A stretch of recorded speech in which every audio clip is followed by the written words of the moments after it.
Aujourd'hui, nous sommes mercredi 17 juin 2026.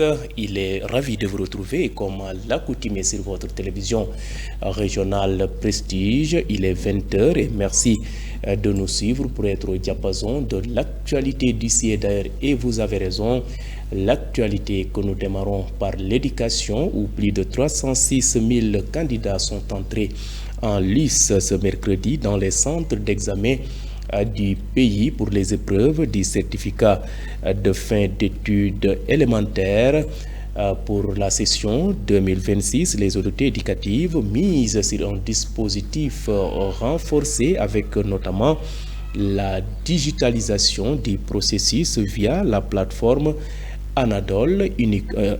Anadol est un important déploiement de personnel afin d'assurer des examens plus rapides, plus transparents et plus sécurisés. Papa Babadiassé, directeur des examens et concours, donne plus de détails sur cette initiative. La délibération et la proclamation des résultats, toutes ces opérations se feront dans le centre, n'est-ce pas, à moins de 10 jours. Et l'objectif qui est visé, c'est plus de rapidité, plus de transparence, mais également plus d'efficacité. Et pour réussir cela, l'examen est sécurisé. Toutes les opérations techniques ont été finalisées. Nous avons élaboré et sécurisé l'ensemble des épreuves, acheminées dans les inspections d'académie, dans les inspections de l'éducation et de la formation, mais également dans les centres. Le matériel a été acheminé également et les ressources humaines ont été mobilisées. Et pour cette année, nous avons mobilisé 2081 chefs de centre, 2021 adjoints, plus de 24 520 surveillants, environ 10 405 secrétaires. Et la sécurisation est assurée par les forces de défense et de sécurité que je remercie au passage au nom du ministre, en coordination avec les autorités administratives. Cette année également, nous avons pensé à la question de l'inclusion et de l'équité. Nous avons adapté les épreuves pour les candidats en situation de handicap, braille pour les non-voyants, format adapté pour les malvoyants. À l'instant même, c'était donc Papa Babadiassé, directeur des examens et concours. Retour dans la cité du Rail avec les 400 élèves maîtres du centre régional de formation des personnels de l'éducation de Thiès qui ont décrété hier mercredi un débrayage à partir de 10 h pour dénoncer le retard lié au paiement de leur bourse. Ces élèves maîtres du CRFPE de Thiès disent avoir entamé des négociations mais butent toujours sur des lenteurs administratives au niveau central. Ils menacent d'aller en grève totale. Ganadir, le président de l'amicale des élèves maîtres du CRFPE de Thiès, que je vous propose de suivre au micro de notre reporter Madjopmbo. D'accord, présentement, si vous nous avez vu ici, c'est que depuis le début de notre formation au mois de mars, donc il y a toujours des retards qui sont liés à notre dû, qui sont les bourses. Parce que le concours du CREM, donc si vous le réussissez, les textes disent que chaque élève doit percevoir à la fin de chaque mois une bourse de 40 000 francs. Et depuis le début de la formation, on constate qu'à chaque fois, surtout le CRFP de Thiès, il ne parvient pas, bien les élèves ne parviennent pas à recevoir leur bourse à temps. Ce mois-ci, figurez-vous qu'on est au 16 juin et jusqu'à présent, on n'a pas encore reçu les bourses qui sont les bourses du mois de mai. Donc on a entamé des négociations, depuis le début, on ne fait que demander des informations, mais jusqu'à présent, on parle de lenteur administrative, donc au niveau central. Voilà, donc il y a 14 centres répartis dans les 14 régions du Sénégal. Tous les autres 13 centres ont perçu. Mais Thiès, c'est toujours lui qui est en retard. Donc l'information qu'on avait reçue de la direction du centre, on nous avait dit qu'on a viré pour tous les 13 centres, mais Thiès a été omis, Thiès a été oublié. Ce qui est ce qui est inacceptable, ce qui est déplorable. Pourquoi à chaque fois, donc 400 élèves-maîtres qui sont ici au niveau de Thiès, c'est toujours ces élèves-maîtres-là qui sont toujours oubliés. C'est pour cela qu'on a pris la décision vraiment d'aller en mouvement d'humeur. En tant que responsable, on avait commencé d'abord par alerter, par discuter avec les autorités compétentes, à savoir la direction et aussi l'inspection académique. Donc, comme on n'a pas eu de réponse plausible, on a décidé quand même d'aller en mouvement afin d'alerter. Donc, ces mouvements, le plan d'action a été établi comme suit. Donc, hier, on a eu à faire un débrayage. Aujourd'hui, le lundi, aujourd'hui aussi mardi, on a fait un débrayage à 10h, suivi d'un point de presse, afin d'alerter les autorités compétentes.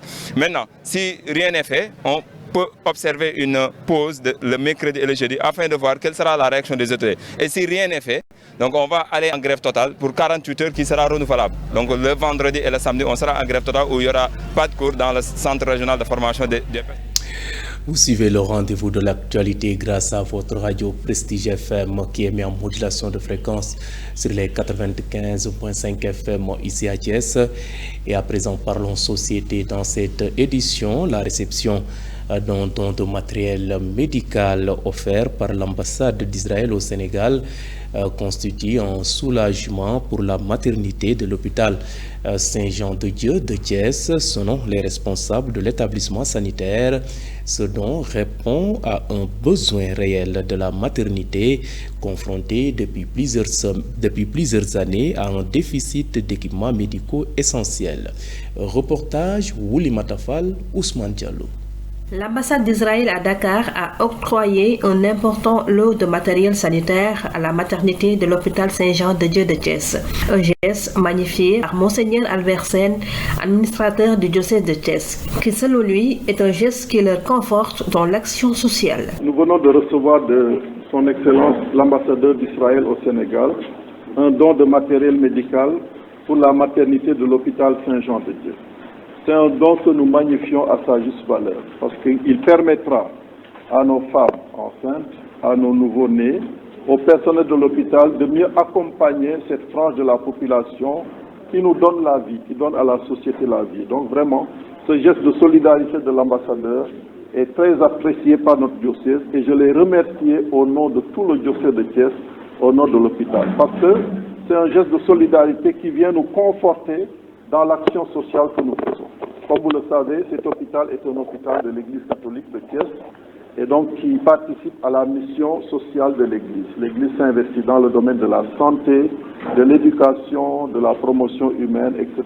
Et donc, en venant nous aider, l'ambassade d'Israël nous fortifie, nous confirme dans cet élan de solidarité que nous déployons déjà, voilà, de nombreuses années ici à Thiès et au Sénégal.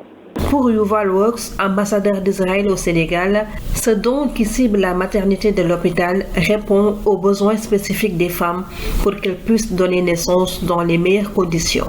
Quand une ambassade fait ce genre de don, on n'aime pas parler du prix, mais on est là pour satisfaire les besoins de la communauté. Quand on fait ce genre de projet, on regarde les besoins de la communauté et on a des contacts, par exemple, avec le ministère de la Santé pour voir quels sont les besoins spécifiques de la communauté et rentrer en contact avec des hôpitaux comme l'hôpital Saint-Jean de Thiès pour pouvoir voir quels sont les matériels dont ils ont besoin. On a vu que ici, le bishop nous a dit qu'il y a à peu près 300 femmes qui viennent ici chaque année pour donner naissance. Et on s'est rendu compte que si on pouvait aider dans ce département, que beaucoup plus de femmes pourront venir et donner naissance et repartir chez elles en paix pour pouvoir mieux servir la communauté.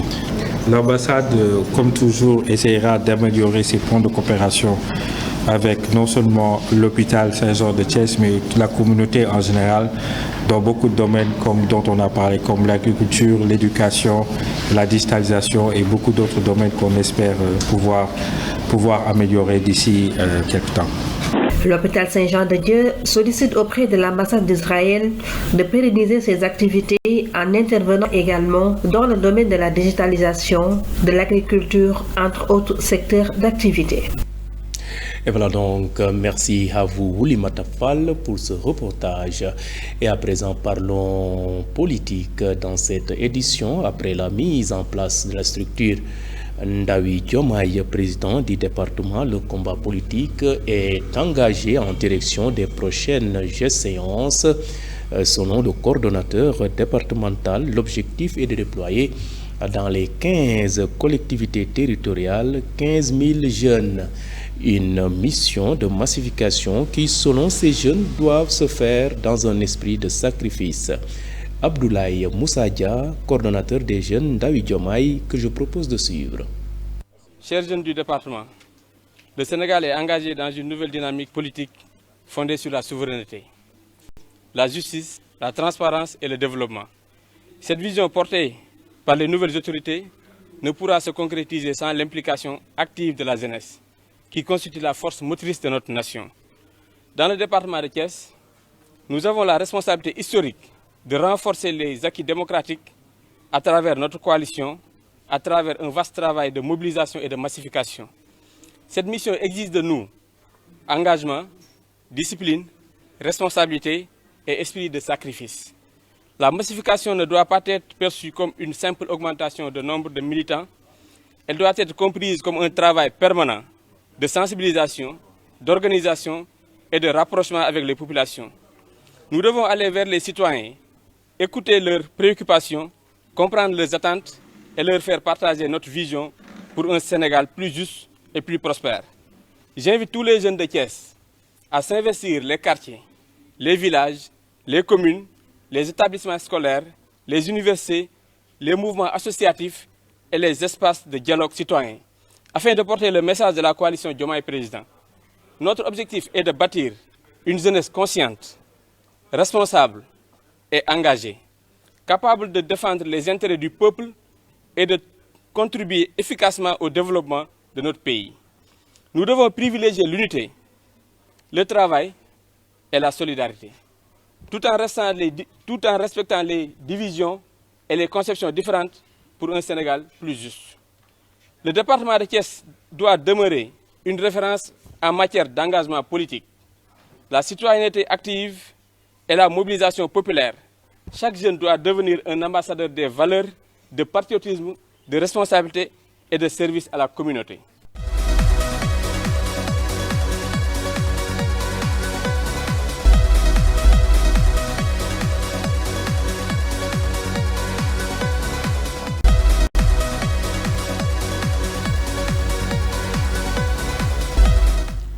Et à présent, jetons un regard sur ce qui fait l'essentiel de l'actualité internationale de ce mercredi 17 juin 2026. Le Ghana accueille à partir de ce mercredi 17 juin un sommet international consacré aux réparations liées à l'esclavage et au colonialisme. Pendant 3 jours, experts, ministres et chefs d'État tenteront de définir les prochaines étapes d'un mouvement qui a récemment franchi un cap symbolique avec le vote d'une résolution des Nations Unies reconnaissant l'esclavage comme le crime le plus grave contre l'humanité. L'objectif affiché à Accra est désormais de passer les déclarations aux actes. Cette première journée est consacrée à des discussions techniques destinées à définir un langage commun et à préciser les différentes formes que pourraient prendre les réparations. Les chefs d'État doivent rejoindre les travaux jeudi et vendredi. La Cour pénale spéciale a ouvert ce mardi à Bangui le procès de François Bozizé dans l'affaire de Bossambélé en exil en Guinée-Bissau. L'ancien chef de l'État est jugé par contumace aux côtés de 3 de ses principaux officiers militaires. Tous sont poursuivis pour des crimes contre l'humanité présumés commis entre 2009 et 2013 à Bangui, Bossambélé et Boar. Il s'agit du 6e procès organisé par la Cour pénale plutôt spéciale depuis le début de ses activités en République centrafricaine en 2018. L'armée israélienne bombarde toujours le sud du Liban ce mercredi 17 juin, malgré un protocole d'accord conclu entre l'Iran et les États-Unis. Ce protocole d'accord visant à mettre fin à la guerre lancée par les États-Unis et Israël contre l'Iran a été signé à distance ce lundi 15 juin, mais cette signature sera officialisé lors d'une cérémonie vendredi en Suisse. Certains détails du texte ont commencé à être diffusés mardi, mais c'est un point de départ avant des négociations pour parvenir à un accord définitif. Le blocus américain sur les ports iraniens a été levé et des pétroliers iraniens dont d'or est déjà franchi la. Merci donc à vous, Seynabou Diouf, pour le suivi de l'actualité hors de chez nous. Mesdames et messieurs, c'en est tout. C'était le rendez-vous d'information de ce mercredi 17 juin 2026. Vous étiez trop nombreux à nous suivre à l'étranger grâce au réseau IPTV. D'autres optent pour nos différentes plateformes, à savoir le site d'information www.prestigethies.com, les pages YouTube et Facebook Live de Prestige. Et mention spéciale à nos auditeurs qui nous ont suivis grâce à cette radio Prestige FM qui émet en modulation de fréquence sur les 95.5 FM ici à Thiès. Et gardez la fréquence sur les 95.5 FM. Tout juste retrouver Mati Keita pour la version Wolof de cette édition. Merci de votre fidélité et bonne fin de soirée.